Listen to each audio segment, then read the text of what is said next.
Korupsi. Apa sih korupsi itu? Korupsi sering diartikan sebagai tindakan pejabat publik, baik politisi maupun pegawai negeri, serta pihak lain yang terlibat dalam tindakan itu yang secara tidak wajar dan tidak legal menyalahgunakan kepercayaan publik yang dikuasakan kepada mereka untuk mendapatkan keuntungan sepihak. Di pundak pemimpin yang bebas korupsi, disitulah masa depan negeri. Kita rindu pejabat penuh tauladan yang memimpin, bukan demi kekayaan.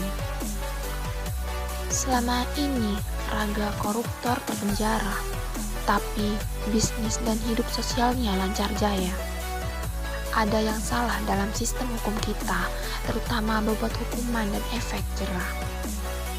Bagaimana mencari pemimpin dengan hemat dan bebas korupsi di tengah kondisi kepartaian berbiaya mahal tapi miskin legitimasi. Demikian cepat dan fananya kekuasaan, betapa suap dan godaan uang telah menghinakan. Menunggu wakil rakyat yang sadar posisi untuk berbakti tak gampang mabuk jabatan dan materi. Dalam kondisi darurat korupsi, pejabat negara tetap mencuri silih berganti. Sebanyak koruptor masuk penjara, sebanyak itu pula regenerasinya menggarong negara.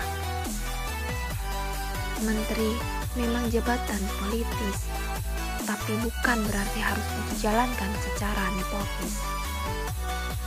Kebenaran dan kepastian mengapung di antara uang dan kuasa yang mendukung. Di negeri yang penuh muslihat, korupsi seolah jadi perkara lumrah. Perburuan menjadi paling kaya, menjadi hobi para abdi negara. Satu demi satu, lembaga amanah reformasi ditundukkan rayuan korupsi. Inilah kisah yang merusak negeri, terbongkar lewat catatan akuntansi. Koruptor harusnya menyesal dan sadar, bukan malah kembali melanggar. Harta, asmara, dan ambisi berlebihan menghalalkan kebiadaban menggerus peri kemanusiaan. Kebiasaan lama yang sudah berubah terjadi karena korupsi dan ketamakan dianggap biasa. Jika partai mengaku anti korupsi, mengapa mencalonkan kandidat yang terindikasi? Banyak anak muda yang tumbang karena korupsi, mereka lupakan isi dan hanyut pada nikmat duniawi. Bagaimana akan bersikap anti korupsi jika sejak muda hanya sibuk dengan urusan sendiri?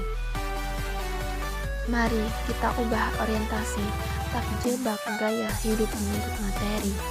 Hidup jujur sederhana, menolak jalan instan, menghalalkan segala cara. Mulai tanamkan kepekaan terhadap sesama dan kurangi keegoisan dalam diri. Apa gunanya sekolah tinggi-tinggi jika hanya perkaya diri sendiri dan famili? Jangan bosan bicara tentang kebenaran agar demokrasi tak berakhir dengan kesia-siaan.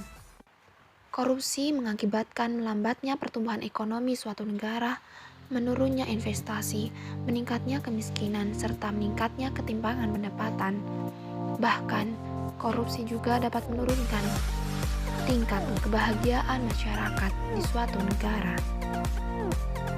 Terdapat hambatan dalam melakukan pemberantasan korupsi, antara lain berupa hambatan struktural, kultural, instrumental, dan manajemen. Oleh karena itu, perlu dilakukan langkah-langkah untuk mengatasinya, seperti mendesain dan menata ulang pelayanan publik, memperkuat transparansi, pengawasan, dan sanksi.